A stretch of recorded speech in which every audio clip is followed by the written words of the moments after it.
Jeffrey Dahmer. Jeffrey Dahmer, the Milwaukee cannibal, was one of the most twisted criminals. It all began in 1978 when 18-year-old Stephen Hicks was heading home from a concert. Dahmer offered him a ride. They stopped at Dahmer's empty house for drinks, but when Hicks tried to leave, Dahmer struck him with a 10-pound dumbbell, violated his body, and dissolved the remains in chemicals. Stephen was only the beginning. From 1978 to 1991, Dahmer murdered 17 people, mostly young men from marginalized communities. He lured them with alcohol or promises of photos, then trapped them. Dahmer not only killed, but also kept trophies, bones and organs he believed gave him control. Scarred by a broken childhood and his parents' bitter divorce, Dahmer developed a desperate need to control others, a drive that twisted into his murders. Despite neighbors noticing foul smells, his polite demeanor shielded him. The murders continued until July 22, 1991, when a victim escaped and alerted police.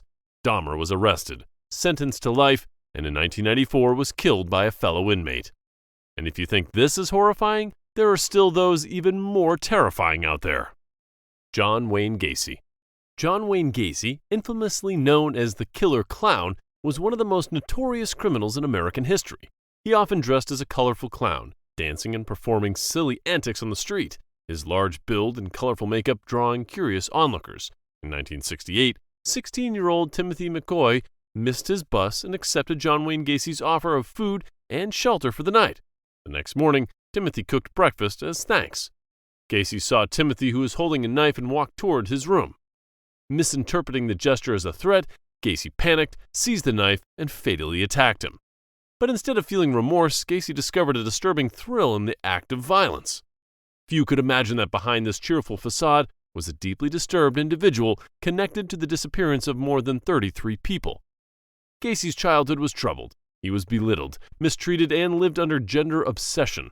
So that's why he always chose teenage males as victims.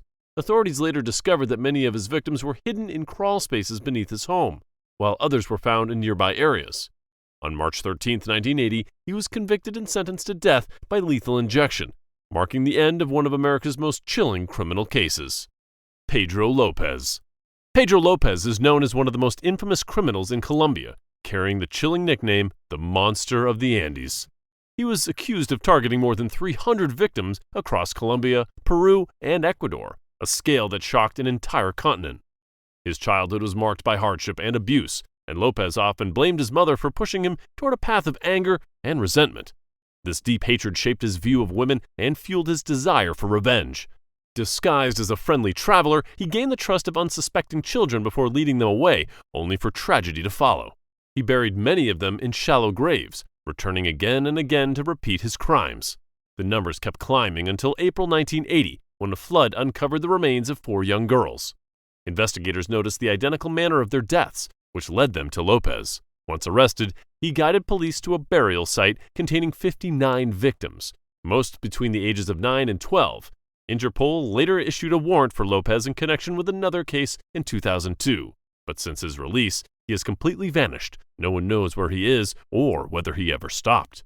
If you enjoyed the story, don't forget to like and subscribe. And if you didn't enjoy it, well, just like and subscribe anyway. Ed Gein. Ed Gein is remembered as one of the strangest criminals in American history, often called the Butcher of Plainfield. His story would inspire countless horror films, but the reality is far more unsettling.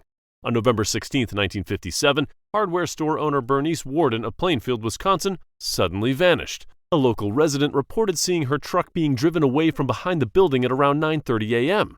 Police began investigating and saw that the cash register was left open, and there were traces of blood on the floor. Tracing clues back to Gein's farmhouse, they entered what seemed like a quiet, ordinary home. Instead, they uncovered scenes that shocked the nation. Inside were remains taken from nearby cemeteries and evidence of crimes committed within the house itself. Gein admitted to robbing graves and fashioned items from what he found, claiming he was trying to recreate the image of his late mother. Born and raised under the shadow of a domineering mother, Gein's trauma twisted his mind, leading him to attempt to construct a human skin like his mother. Gein was declared legally insane. He spent the rest of his life in psychiatric institutions rather than prison. In 1984, he died of natural causes. Paul Bernardo. Paul Bernardo was one of the most infamous criminals in Canada. Along with his former wife, the pair became known as the Ken and Barbie case, involved in 3 deaths and more than 14 assaults. Bernardo's childhood was far from peaceful. His family life was chaotic, and he gradually developed deep psychological issues after witnessing his father's depraved behavior. When he discovered he was not his father's biological son, he spiraled further into violent tendencies and a desire to exact revenge on women. In the late 1980s, Bernardo became notorious in the Scarborough area of Toronto for a series of attacks. Bernardo's life became even more disturbing after he met Carla Homolka. Together, the couple created a partnership that shocked the nation. They targeted young women, carefully planning their moves while keeping up appearances as a seemingly normal pair. Bernardo would often use his charm and confidence to approach targets, then coordinate with his partner to lure and trap them. Among the 3 tragic victims was even Carla's younger sister, Tammy Homolka. After their arrest, Bernardo was sentenced to life in prison. Homolka received a reduced sentence after agreeing to testify against Bernardo and was eventually released under a new identity to continue her life. Albert Fish. Albert Fish is considered one of the most disturbing criminals in history. Born in 1870, Fish endured a childhood marked by neglect and instability. Many of his relatives suffered from mental illness, and he himself developed severe psychological problems from an early age, which over time twisted into disturbing desires and compulsions. He often targeted children in poor working-class neighborhoods, taking advantage of the fact that many parents were too busy to watch over them. Using small gifts and false promises, he lured them away before committing his crimes. Although he admitted to ending the lives of only 3 victims, the real number was believed to be higher. Even more cruel, he once sent letters to the families of his victims, describing what he had done. In 1934, after an extensive manhunt, Fish was tracked down. 2 years later, he faced the ultimate legal penalty for his actions. David Berkowitz. David Berkowitz became one of the most feared figures in New York City during the late 1970s. David was abandoned by his birth mother and later adopted, but his childhood was far from happy. From a young age, he showed troubling behaviors such as theft and setting small fires. Between 1976 and 1977, Berkowitz targeted young couples who were sitting in parked cars at night. He would suddenly appear, commit acts of violence, and then disappear, spreading widespread panic. Seemingly unafraid of capture, he sent a series of letters to the media, taunting investigators and signing them Son of Sam. He was arrested shortly afterward, sentenced to life in prison, and remains there to this day. Richard Ramirez. Richard Ramirez, known as the Night Stalker, became one of California's most infamous criminals in the mid-1980s. Born in 1960 in Texas, his childhood was filled with violence, neglect, and disturbing influences from relatives, which shaped his dark path.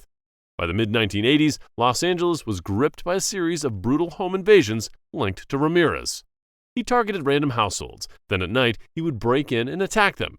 His acts spread fear throughout California because of its unpredictability and brutality. In 1985, his image appeared on television, leading to immediate public recognition. While walking through a neighborhood, locals identified him, gave chase, and held him until police arrived. He was later sentenced to life in prison, where he remained until 2013. Marcel Petiot. Marcel Petiot was once a French doctor, but the chaos of World War II pushed him into infamy. Authorities believed he was connected to the disappearance of more than 27 people. Exploiting the turmoil of the war, he poses as someone who could help refugees escape to South America. But it was all a trap. After receiving payment, he would administer what he claimed were protective injections. In reality, they were lethal, allowing him to take their valuables before disposing of the remains in the Sini River or burying them. In 1943, he was discovered burning remains belonging to German soldiers. Later, doctors diagnosed him with mental instability, partially linked to a troubled childhood and a history of violent behavior. Petiot was eventually arrested, put on trial, and sentenced to death in 1946. Béla Kiss. Béla Kiss remains one of history's most elusive criminals, as no one has ever confirmed his whereabouts to this day. Known for his polite and well-mannered demeanor, few could have guessed the disturbing secrets he hid behind that charm. An amateur astrologer, Kiss used his skills to approach single women, offering matchmaking services and even fake marriage proposals.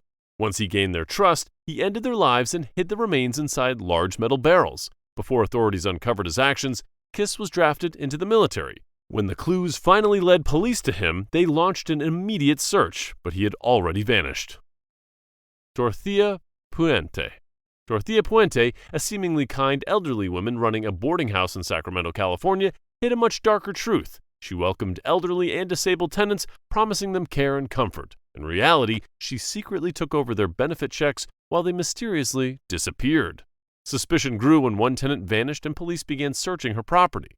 In 1988, authorities uncovered remains buried in her backyard garden. She was convicted on multiple counts of wrongdoing and sentenced to life in prison, where she remained until her death in 2011. Leonard Lake. Leonard Lake, along with his partner Charles Ng, became one of California's most infamous criminal duos in the 1980s. A survivalist with disturbing fantasies, Lake lured victims to a remote cabin under guise of business deals or friendship. Once there, he and Ng would rob them and in many cases make them vanish entirely. The truth surfaced in 1985 when police stopped Ng for shoplifting, leading them to the cabin. Inside, investigators found stolen property and disturbing evidence of multiple missing persons.